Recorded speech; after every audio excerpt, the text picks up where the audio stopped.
જય શ્રી ગણેશ। આજનો મારો આ વિડીયો એ વિદ્યાર્થી માટે છે કે જે એમ કહે છે કે ભણવામાં મન લાગતું નથી। હવે થાય છે એવું એક પિતા અને પુત્રની વાત છે।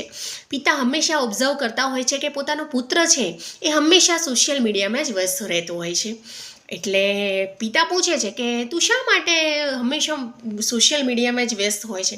તો પુત્ર કહે છે કે પપ્પા, મને આમાં જેવી મજા આવે છે ને એવી મને ભણવામાં મજા આવતી નથી, મારું મન લાગતું નથી ભણવામાં। પિતા મનોમન વિચારી લે છે કે પુત્રને સબક તો શીખવાડવો જ પડશે। બીજા દિવસે થાય છે એવું કે પુત્ર જ્યારે સ્કૂલેથી ઘરે પાછો આવે છે ત્યારે અચંબામાં પડી જાય છે અને જુએ છે દરવાજો વાગતા જ કે પપ્પા, તમે ઓફિસ નથી ગયા હજી? તમારે રજા છે?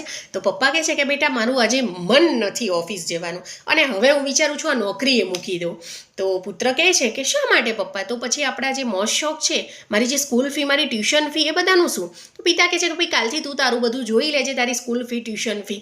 મને પણ હવે આ ઉંમરે આરામની જિંદગી જોઈએ છે, શાંતિથી પસાર કરવી ગમશે। હું પણ સોશિયલ મીડિયા જોઈશ અને શાંતિથી ટાઈમ સ્પેન્ડ કરીશ। અને પુત્રને એકદમ શોક થઈ જાય છે અને કહે છે કે પપ્પા, કેમ આવું કહો છો તમે? તો પિતા કહે છે કે બેટા, અત્યારે જો તું એમ વિચારીશ, અત્યારની તારી જે ઉંમર છે એમાં તું એમ વિચારીશ કે મારું મન નથી, તો નહીં ચાલે। તારું જે અત્યારનું જીવન છે એ તારે બુદ્ધિથી અને સમજદારીથી તારે વિચારવું જોઈએ, સમજદારીથી જીવવું જોઈએ।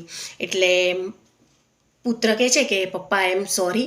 અને થાય છે એવું કે પછી સ્ટુડન્ટ ભણવા લાગે છે અને નિયમિતતામાં રહેવા લાગે છે। તો મારો આ વિડીયો જો આપને સારો લાગ્યો હોય તો મારી ચેનલને સબસ્ક્રાઈબ કરો, મારા વિડીયોને લાઈક કરો અને શેર કરો। જય શ્રી ગણેશ।